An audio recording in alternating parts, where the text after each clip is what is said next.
Good morning সবাইকে। I hope আপনারা সবাই ভালো আছেন। প্রতিদিনের মতো আমি কিন্তু আজকে তাড়াতাড়ি উঠিনি, আমি একটু লেট করেই উঠেছি। যেহেতু আজকে ফ্রাইডে, একটু লেট করে তো উঠাই যায়, তাই না?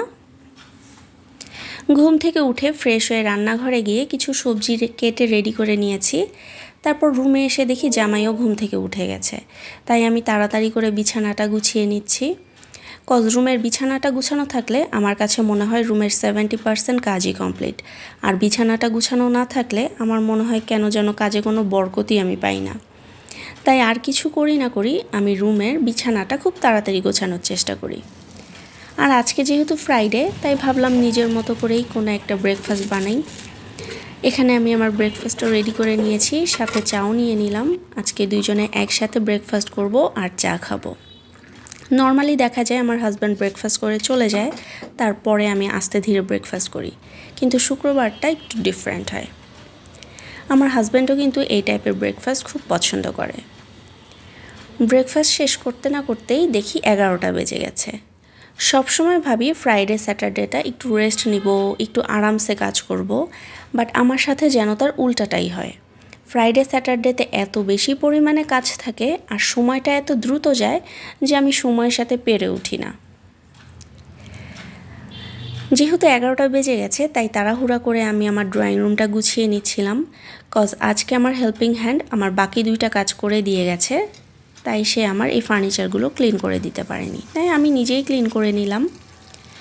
তারপর তাড়াহুড়া করে দুপুরে রান্না বসিয়ে দিলাম।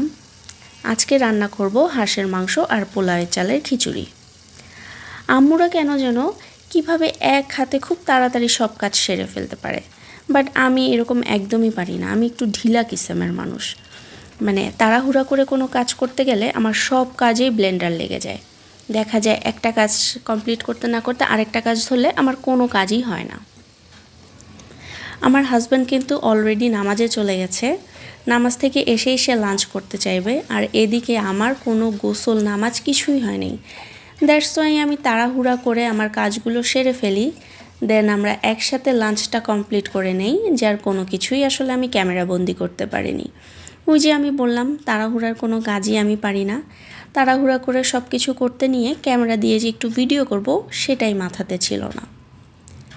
তারপর খাওয়া দাওয়া করে আমি ঘুমিয়ে গিয়েছিলাম।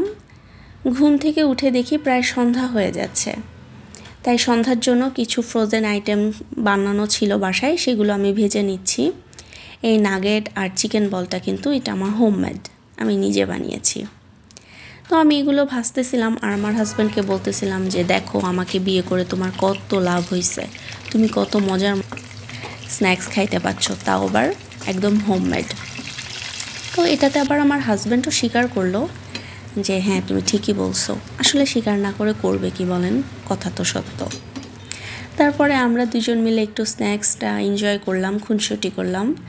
তারপরে আমরা দুজন মিলে একটু বাইরে চলে যাই এবং সেখানে গিয়ে একটু আইসক্রিম খাই, বড়ই ভর্তা খাই।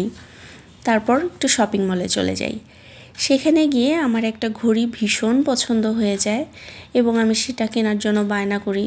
এখন বউ যেহেতু বায়না করেছে, কিনে তো দিতেই হবে। তারপরে সেই ঘড়িটা কিনে আমরা বাসায় চলে আসি। আসলে এখানে সব কিছু কত ফাস্ট ফাস্ট দেখানো যায়, তাই না? মনে হয় কত সহজে কাজগুলো হয়ে যায়, কত তাড়াতাড়ি হয়ে যায়। আই উইশ রিয়েল লাইফে যদি এমন হতো। তারপর বাসায় আসার পরে আমার বাসায় কিছু টুকটাক কাজ ছিল, সেগুলো আমি শেষ করে ফেলি। যেমন আমার আদা রসুন বাটা শেষ হয়ে গিয়েছিল, সেগুলো আমি ব্লেন্ডারে ব্লেন্ড করে আমি এভাবে আইস কিউবের মধ্যে ফ্রোজেন করে রাখি। তাহলে দেখা যায় আমার রান্নার সময় সুবিধা হয়, আমি রান্নার সময় একটা করে বের করে ইউজ করতে পারি। এতে আমার কাজের সুবিধার জন্য আমি এটা করি। তারপর এইসব কাজ শেষ করতে করতে রাত 10টা বেজে যায়, আর 10টার দিকে আমার হাজব্যান্ডের বায়না উঠছে যে সে বিরিয়ানি খাবে। এখন হাজব্যান্ড যেহেতু বলছে, করে তো দিতেই হবে। ফ্রিজ থেকে মুরগি বের করে সেই মুরগিটা ভিজায় দেন বিরিয়ানি রান্না করতে করতে আমার রাত 1টা বেজে যায়। মানে তারপরে আমার তো ব্যাটারি পুরো লো হয়ে গেছে, এর জন্য আমি কোনো ভিডিওও করতে পারি নাই, আর ডিনার যে করছি সেটারও কোনো ক্লিপ নিতে পারি নাই। এই হলো আমার সারাদিনের কারসাজি। That's enough for today. দেখা হবে নেক্সট কোনো ভিডিওতে। সেই পর্যন্ত সবাই ভালো থাকবেন, সুস্থ থাকবেন। আল্লাহ হাফেজ।